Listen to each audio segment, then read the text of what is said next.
Nous avons Elaz Hafizi Ouba, fédéral IFDZ du côté de la France. Bonjour Elaz. Bonjour Tidiane, comment vas-tu? Je vais bien et vous? Ben, ça va, on fait avec. Bien, merci. Alors, nous allons parler de ce recensement biométrique qui a commencé du côté de la France. Le recensement qui a commencé depuis le mercredi 4 juin 2025 du côté de la France et qui doit d'ailleurs continuer jusqu'au 19 juin 2025. Alors, qu'est-ce que vous avez à dire? Comment est l'organisation et quelles sont les villes citées du côté de la France pour les kits? Merci Tidiane. Le lancement pour le recensement a eu lieu hier, mercredi 4 juin 2025. Le lancement a été effectué dans une salle de la ville parisienne qu'on appelle HK, dans le Paris 11e. Et après le lancement, j'ai vu vraiment un engouement pour ce recensement. Les Guinéens ont répondu présent parce que moi, à 9 h, j'étais devant la salle. Il y avait déjà un monde fou qui attendait. Alors, quand l'ambassadeur est venu pour lancer le recensement, j'ai profité de l'occasion pour être la deuxième personne à me faire recenser en France. Donc, je me suis fait recenser. Et je profite de cette occasion, Tidiane, pour appeler à tous nos compatriotes résidant en France et même dans tous les autres pays de prendre ce recensement vraiment par les deux bras. Parce que tout simplement, ce recensement biométrique, s'il va à bout, c'est quelque chose qui peut nous donner, si vous voulez, un numéro identifiant national. Donc, pour cette raison, j'appelle à tout le monde pour venir se faire recenser. Ici en France, on demande quoi? On demande un extrait de naissance ou bien un papier, en tout cas un extrait de naissance. On comprend, c'est l'extrait de naissance seulement qui est exigé en France, c'est ça? Il y a le jugement supplétif aussi. C'est un extrait de naissance ou le jugement supplétif. Alors, maintenant, qu'est-ce qu'ils en font avec les cartes consulaires ou les passeports biométriques et tout? Ça aussi, ça ne passe pas en France? Écoutez, j'ai eu des échanges un peu, oui, avec l'ambassade ici. On m'a fait comprendre que ni les cartes consulaires, ni les cartes d'identité, ni les passeports même biométriques ne peuvent être acceptés. Alors, je leur ai posé la question. J'ai dit, mais écoutez, quelle est la pièce principale qui identifie un citoyen? Quelle pièce nous avons à notre disposition plus qu'une carte d'identité? La réponse qui m'a été réservée, c'est que toutes les informations qui figurent sur les extraits de naissance ne sont pas forcément sur la carte d'identité nationale. Alors, je me suis dit, si les fichiers étaient ouverts à tout le monde, pourquoi ne pas recenser avec les cartes d'identité? Parce que pour obtenir la carte d'identité, il faut forcément produire un extrait de naissance ou bien... voilà. C'est-à-dire la logique voulait que quelqu'un qui n'a pas un extrait de naissance ne peut pas se munir d'une carte d'identité. La question que je me pose est, qu'est-ce qui a motivé le MATD à prendre cette décision de ne faire enregistrer que ceux qui disposent les extraits de naissance? Pourquoi cette décision? Je ne comprends pas. C'est un piège. C'est-à-dire partout où ils pensent qu'ils n'ont pas assez de personnes, comme toujours, hein, c'est le même système qui continue. C'est ce qu'il faut bannir dans ce pays. C'est-à-dire faire lancer un piège. Parce qu'ils pensent que peut-être en France, voilà, les gens qui sont là ne sont pas pour le CNRD. Toujours l'esprit là. Vous voyez, aux États-Unis, nous ici, ça n'a pas encore commencé. Hein, et tout est là d'ailleurs, mais le recensement proprement dit, nous sommes en train de voir quel jour ça va commencer, nous allons communiquer largement là-dessus, mais c'est regrettable. Alors, doyen, avant de continuer sur ça, quelles sont d'abord les villes qui sont choisis du côté de la France pour situer nos compatriotes de ce côté? Bon, écoutez, pour l'instant, on a choisi Paris, Lille, Lyon, Strasbourg, Toulouse, Nice, Nantes et Laval. Alors, mon fort étonnement, c'est qu'il y a une concentration de Guinéens dans la plus grande ville de France, Marseille, où il n'y a pas un centre de recensement. Et à Bordeaux, comme une très grande ville aussi, qui n'a pas un centre de recensement. Ça n'a pas été sélectionné. Je n'ai pas compris pourquoi on n'a pas sélectionné ces deux villes qui auraient pu éviter des déplacements à longue distance. Bon, pour l'instant, c'est la décision qu'ils ont prise. Ben, nous soumettons, malgré nous, malgré tout. Je demande à ce que tout le monde fasse tout le nécessaire pour se faire recenser. Donc, servons la République, arrêtons de servir les hommes. Parce que là, ce sont vraiment des choses piégées. Même en Guinée, vous voyez, il y a beaucoup de cacophonie, il y a beaucoup d'anomalies. Dans certaines zones où voilà, ils pensent que Mamadi est favorable, là-bas, c'est un laisser-aller. Les gens peuvent se recenser n'importe comment. Et maintenant, dans certaines zones, ils exigent, il faut ça et ça et ça. Mais comment un pays peut avancer comme ça, doyen? Écoutez, Tidiane, si on n'envoie que 20 kits pour toute la France et la région parisienne où il y a la plus grande concentration des Guinéens, on n'a que 4 machines. Wow.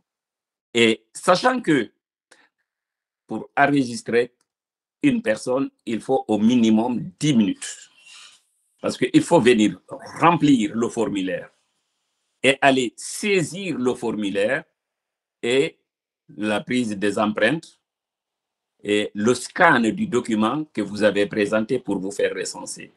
Donc, quand tu calcules tout ça, tu te retrouves avec un minimum de 10 minutes par personne. Maintenant, 4 machines à Paris, à raison de quoi? À raison de 10 minutes, à raison de 6 personnes au maximum.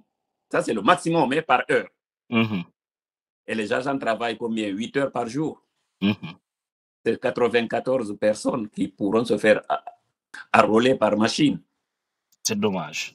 Et 94 sur combien de milliers de personnes? Parce que hier, à l'ouverture, je te dis, quand je suis arrivé devant la porte d'entrée, la queue était déjà sur la route. Wow.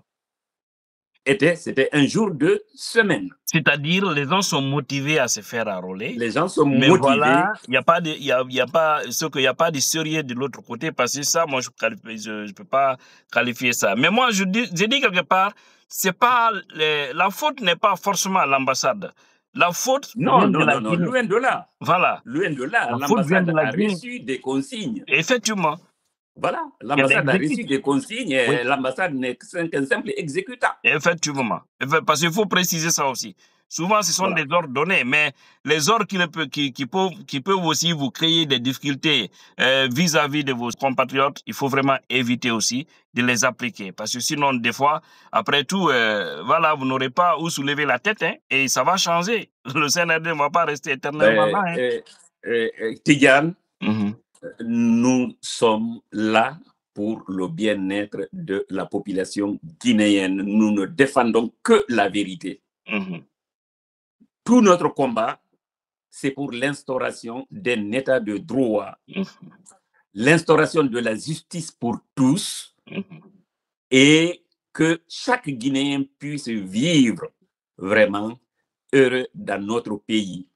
Imagine-toi aujourd'hui que ce pays, depuis son indépendance, était conforme, travaillait pour le bien-être de ses citoyens. On n'en serait pas là. Il n'y aurait pas eu tout ce départ massif des jeunes, des bras valides. Le pays est vidé de ses bras valides par une mauvaise gouvernance. Ce que nous demandons à l'administration aujourd'hui, à l'État qui est là, malgré tout, c'est de faire en sorte que les citoyens vivent libres et égaux en droit. C'est notre requête. Okay. Et il est hors de question de cautionner quoi que ce soit allant dans le sens de rendre la vie pénible à nos paisibles citoyens. L'État a le rôle de défendre les citoyens, de défendre leurs intérêts, de favoriser leur mieux-être. Et c'est tout. L'État, c'est son devoir. Mais aujourd'hui, quand on voit comment les choses se dessinent, on a l'impression qu'on vit dans un monde où il y a des personnes et des sous-personnes. Ouais, et c'est dommage. Malheureusement, on en est là. Le jour que cela va changer, qu'on mettra tous les Guinéens sur le même pied d'égalité et que chacun puisse travailler, gagner sa vie honnêtement, et puis sans vouloir mettre les bâtons dans les roues de ceux-là qui s'engagent pour le développement de notre pays. Comment peut-on développer un pays qui n'est pas stable? On ne peut pas en parler de développement tant qu'il n'y a pas la paix, tant qu'il n'y a pas la justice, tant qu'il n'y a pas l'équité et l'égalité entre les citoyens. Ok. Il n'y a pas de problème et merci vraiment Elhadj Hafizy Ouba, fédéral IFDZ France. Et avant d'arrêter cette vidéo, je vais vraiment dire à nos compatriotes, allez-y vous faire enrôler. Même s'il y a un temps de pièces, parce que le recensement dans les conditions normales devrait prendre au moins 90 jours, c'est-à-dire 3 mois, j'allais dire. Mais vous voyez, ils veulent faire ça en France, un grand pays qui a assez de où on a beaucoup de compatriotes, seulement en 2 semaines.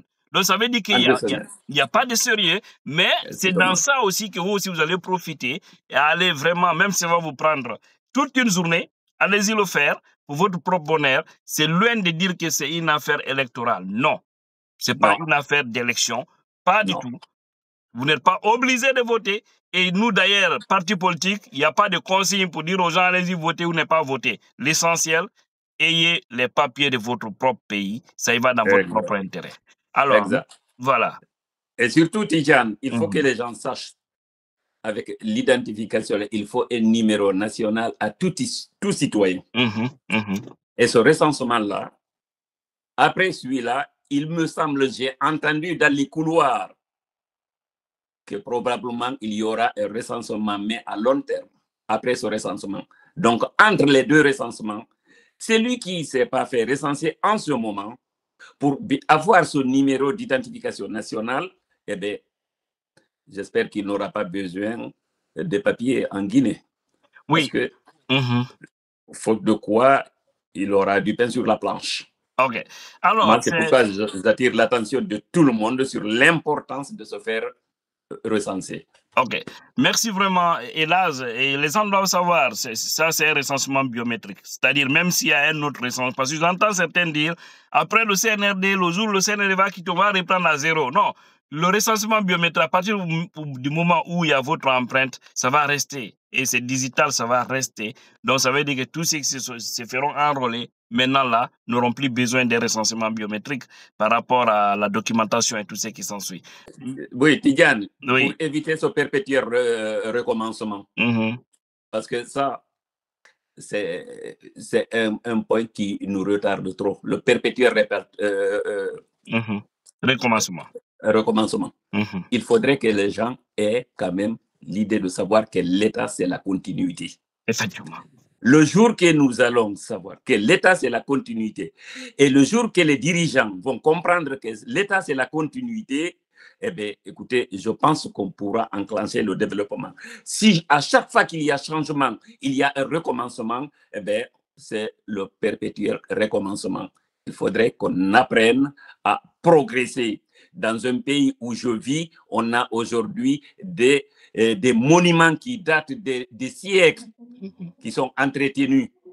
Ils ne veulent pas s'en débarrasser. Nous, à chaque fois, s'il faut tout démolir pour recommencer, on n'est pas prêt à enclencher un développement. Et je vous remercie, Tidjane. Merci. Merci à vous, Elhadj, et à bientôt. Alors, merci à tous tes fidèles auditeurs et spectateurs aussi. En même temps, salut à tout le monde, du courage sachez que nous sommes sur le droit chemin et la Guinée finira par être un pays démocratique et un pays de liberté, et un pays où il y a la justice pour tous ses fils et filles. Une justice pour tout le monde. Et merci, ça c'est mon rêve. Merci, ça va se réaliser.